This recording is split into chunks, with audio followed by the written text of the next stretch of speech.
रक्षितं उपासितं श्लोक विनाश कारणं नमामि विघ्नेश्वर पाद पंकजं रुद्र अंगाಲು ಚಾಚುತ್ತ ಅಂಗಾಲು ಕುಣಿಸುತ್ತ ಏನ ಗೌರರ ಮನೆಯಿಂದ ಹೊರಟಾಲೆ ಬಸವಣ್ಣ ಕೊಟ್ಟೂರು ಐನಳ್ಳಿ ಗಾಲ ಗೌಡರ ಮನೆಯಿಂದ ಹೊರಟಾನೆ ಬಸವಣ್ಣ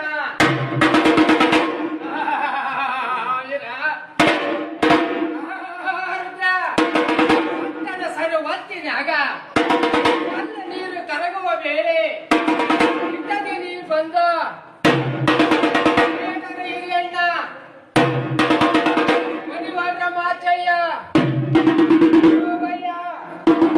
ಮೂವರ ಹೊಲದಲ್ಲಿ ಶೇಂಗದ ಹೊಲವನ್ನು ಮೇಯುವಾಗ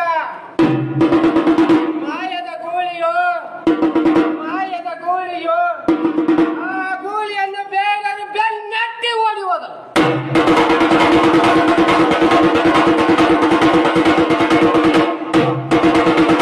ಆ ಮಾಯದ ಗೂಳಿಯೋ ಬೆಳಗಿನ ಪೂಜೆಗೆ, ಮಧ್ಯಾಹ್ನ ಪೂಜೆಗೆ, ಸಾಯಂಕಾಲ ಪೂಜೆಗೆ ಗಂಟೆ ಬಡಿಯೋದ್ರೊಳಗಾಗಿ ಶ್ರೀ ಗುರು ಬಸವೇಶ್ವರನ ಬಂದು ಎದುರಿಗೆ ನಿಂತಿತು.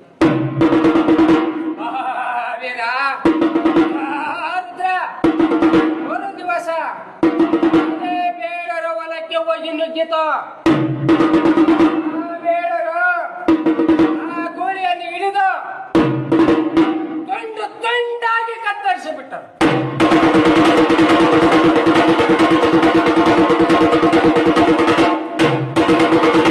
ಮಾಯದ ಗೋಳಿಯೋ ಬೇಡರು 3 ಕಲ್ಲನ್ನು ತಂದು 3 ಕಟ್ಟಿಗೆಯನ್ನು ಹಾಕಿ ಬೆಂಕಿ ಎಂಬ ಕೆಳಗಿರಿಸಿ ಓರೆಯಲ್ಲಿ ಕುದಿಯುತ್ತಿರುವುದು ಮಾಂಸವಲ್ಲ, ಸಾವಿರಾರು ಲಿಂಗಗಳ ತಾಣದ ಕುದಿಯುತ್ತಿದ್ದವು.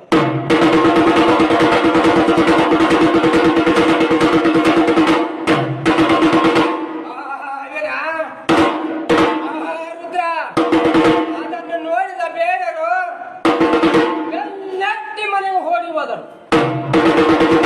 ಅವರ ವಂಶವನ್ನು ನಿರ್ವಂಶ ಮಾಡಿ ಮಲಗಿದಂಗ ಮಲಗ್ಯಾರೆ. ಅವರ ವಂಶವನ್ನು ನಿರ್ವಂಶ ಮಾಡಿ ಶ್ರೀ ಗುರು ಕೊಟ್ಟೂರೇಶ್ವರನು